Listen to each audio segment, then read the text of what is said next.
Today's topic is the 232 Exclusions Portal, filing an objection to an exclusion request. The introduction scene has a factory and the words 232 Exclusions Portal, filing an objection to an exclusion request appear on the screen. The scene transitions to the inside of the factory with a person standing next to an automated assembly line, and a screenshot of the 232 Exclusions Portal appears on the screen. This video provides step-by-step instructions to file an objection against a posted exclusion request on the 232 Exclusions Portal at trade.gov/232/STEELALUM. This information is also available from the 232 Exclusions Portal user guide. A link to this guide is available on www.commerce.gov/232. The 232 webpage on the Commerce website appears on the screen, and red arrows point to links for the 232 Exclusions Portal user guide and 232 Exclusions Portal from the Commerce website. The 232 Exclusions Portal was launched on June 13, 2019, streamlining the entire exclusion process, resulting in faster decisions for industry on their exclusion requests. The scene transitions to an office with a person typing at his computer, and a text bubble appears with the following statement.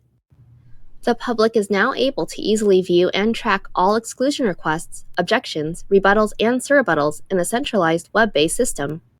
The scene transitions back to the factory, and a screenshot of the 232 webpage on the Commerce website, and a red box appears around the regulations.gov links. For organizations that submitted an exclusion request prior to June 13, 2019 via regulations.gov, filings related to those exclusion requests, including objections, rebuttals, and surrebuttals, will continue to be posted on regulations.gov until a decision is issued. At this point, the cursor hovers over the link for the 232 Exclusions Portal, and the next few scenes follow the instructions outlined by the narrator. Once an exclusion request is posted, individuals have 30 days to submit an objection against the posted exclusion request. To search for eligible exclusion requests, navigate to the 232 Exclusions Portal homepage at trade.gov/232/STEELALUM and search the status column for pending objection window open. Any exclusion in this status may receive an objection. The days remaining column identifies the number of days left that an exclusion request is eligible to receive an objection. If you find an exclusion request you wish to object, select Details to read through the original exclusion request. Navigate to the bottom of the page, and if you wish to object, select Create Objection Rebuttal. The login screen appears, and a green text box appears on the screen that says, "Watch the video titled New User Registration and Login" for instructions on how to set up an account. An email address and password are typed into the appropriate fields on the login page, and the cursor selects Login. Once logged in, a new objection filing form appears on the screen. You will be prompted to log into your account, and once you are logged in, you will be automatically transferred to the new objection filing form.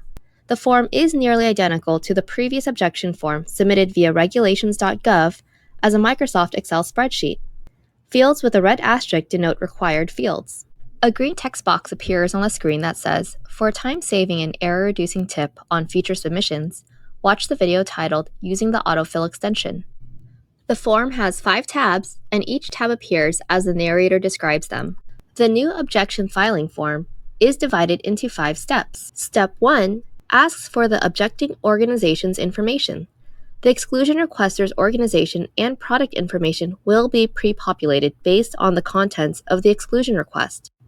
Step 2 asks for the reason for objection.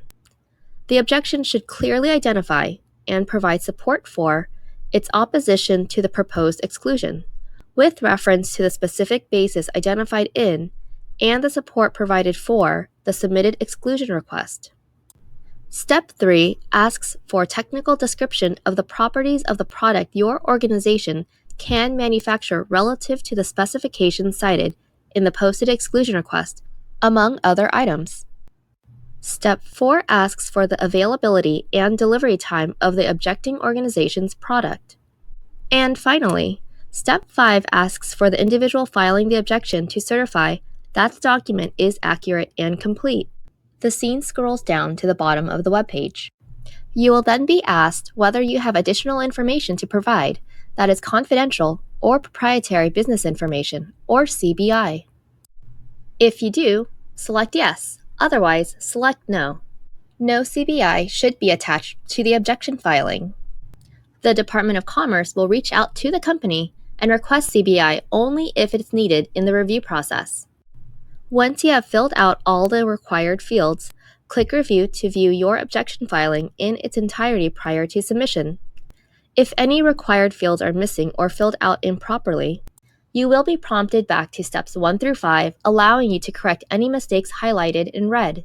The cursor selects Review, and the screen shows that there is an error in steps 1, 3, 4, and 5.